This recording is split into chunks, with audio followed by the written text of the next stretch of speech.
2011, New Orleans, and on the FlairBar.com show today, an old friend, Miss Ava Kopieczek. Ava, how you doing? I'm doing fantastic. Fantastically. How are you? Oh, very nice. Thank you for sharing some cocktails we've had so far today at the Milagro party. Thank you, Gaston, and thank you, Tobin Ellis. So, Tails, this is your, fifth Tails? Fifth Tails, I believe. They all kind of blend together, actually, but I think it's my fifth Tails. And your overall thoughts of Tales of the Cocktail 2011? I've had a great time. It went by really quickly this year. I don't know. Normally, by the end of Tales, I feel like I need to stay in bed for months afterwards, and I probably do after this one as well, but I won't. But yes, I feel like I just got here 2 days ago. Nice. Well, hopefully you got a lot done. And speaking of getting here, It's been over a year. what has been your favorite seminar, event, tasting, thing that you were impressed the most I about was Tales? involved this year in a different capacity than years gone by, and I am here with a different outlook than years gone by. I did a number of events this year as far as working events and promoting products and things of that nature, which took me away from seminars. So I didn't attend as much as, I wasn't so much a participant as much as an executor,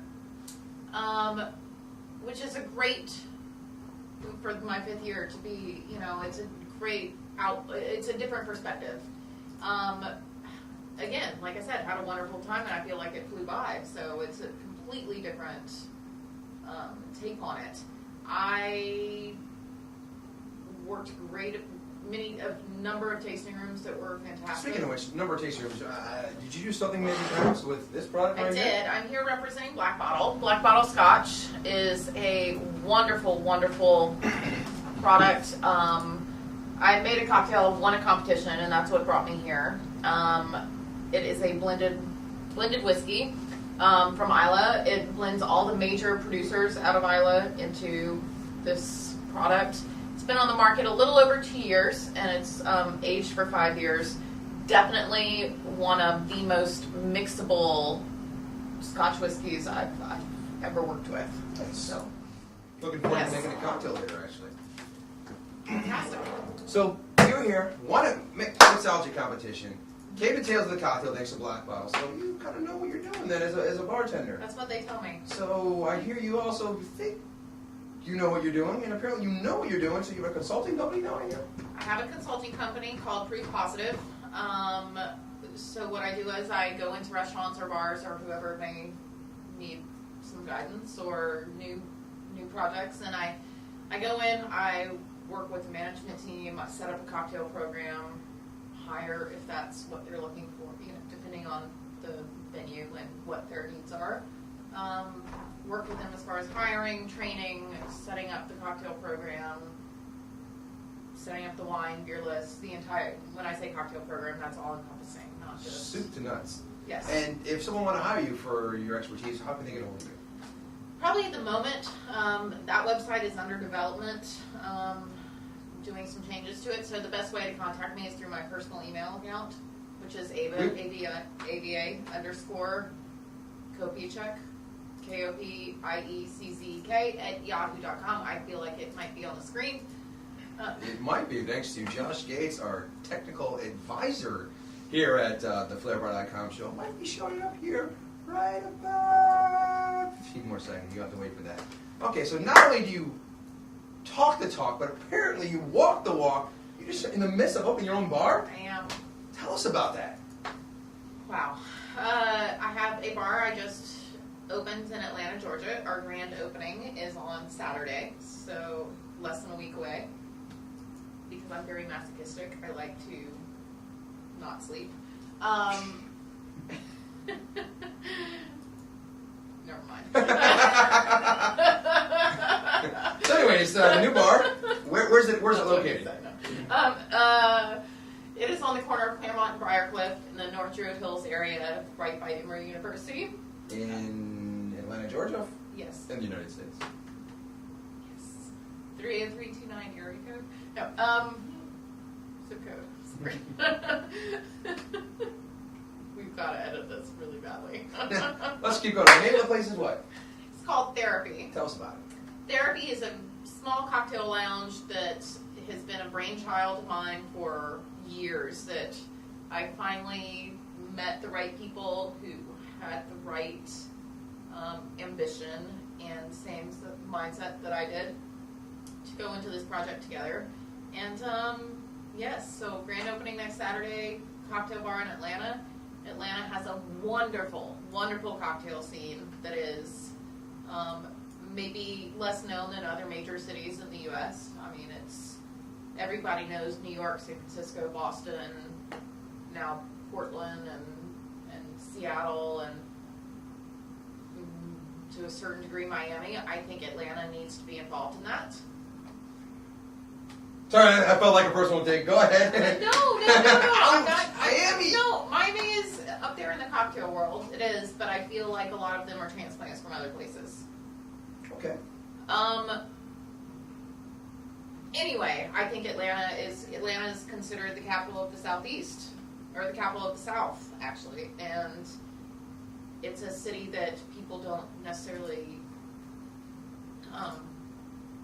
associate exactly the cocktail world with, and they should, because there's a lot of great things going on. And anyway, to be a part of that is really, really fantastic. And so yes, therapy will be open in a week from now.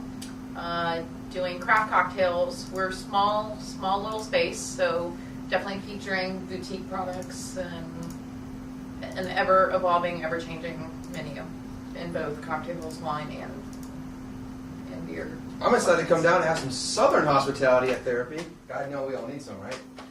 Let me ask you this: from a bartender to opening a consulting company to opening your own bar, now that you've gone through the steps, another bartender out there would love to maybe quit working for someone else and work for himself and open up a bar.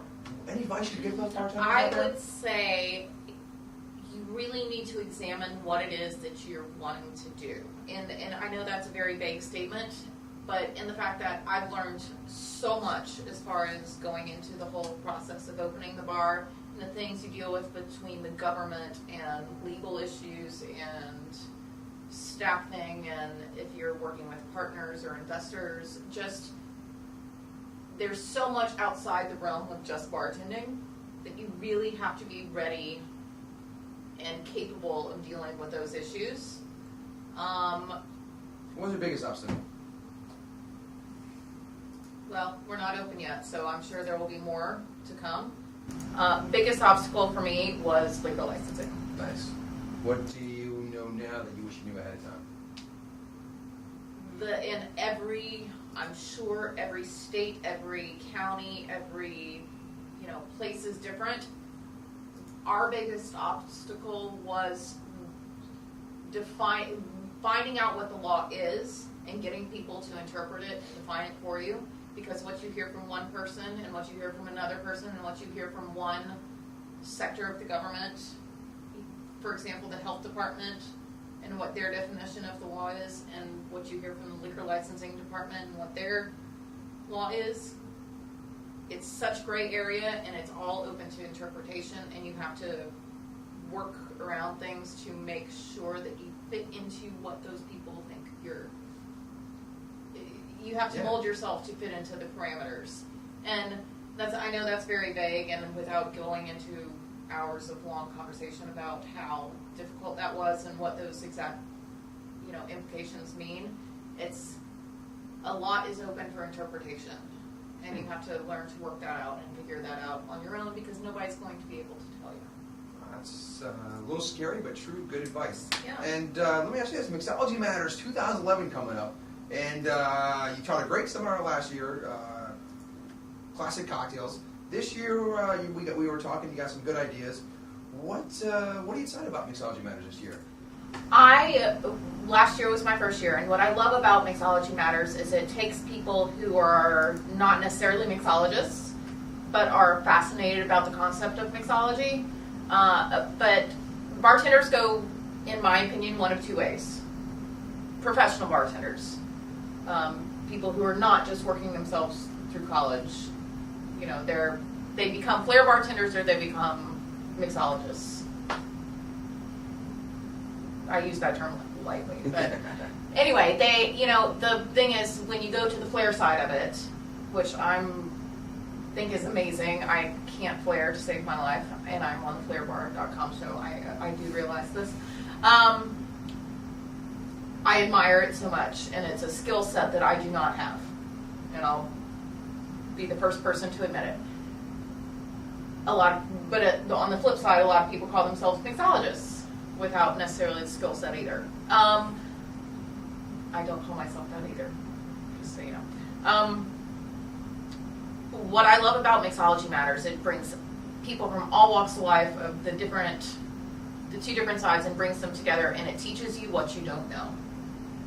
And no, I can't attend Mixology Matters and all of a sudden be a flair bartender. I can't. It takes practice, and I honestly just don't have the time or the patience for it. And on the flip side, flair bartenders can attend and all of a sudden know how to make a drink. But it gives them, I think there's an avenue there to give them the basic knowledge of things that they need to learn about and can research on their own time to give them the fundamentals and the foundation to become a better rounded, more diverse type of bartender. I agree 100%. The information's there. Here it is. The doors are there. It's your job if you walk through it or not. Exactly. And, you can take and pick what you want to know, what you think is important, but here's the information. And so what I'm looking forward to and what I do, I love to educate people on things that they don't know and to show that you can be passionate about things, and even though you've never been exposed, for people who've never been exposed to it, and Mixology Matters is a great venue for that. Perfect. Well, thank you. Hang on a second. Let me go back in the flairbar.com safe here. And we actually have a little present for you. 360, that's what it was.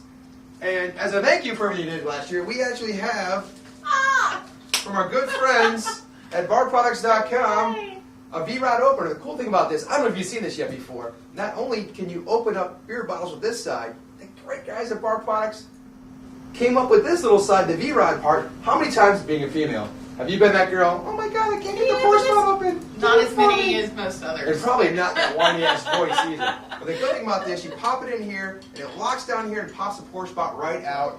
Easy, simple, easy peasy. That didn't even mean to rhyme, but that worked out that way. But I wanted to say thank you on behalf of everything last year. Thank you so much. You got it. And Ava, Tales of the Cocktail, many more. Thanks very much. And Mixology Matters coming up September 18th to the 20th, 2011 in Palm Beach Gardens, Florida. You can check it out at www.barwars.info. And we'll be back right after this.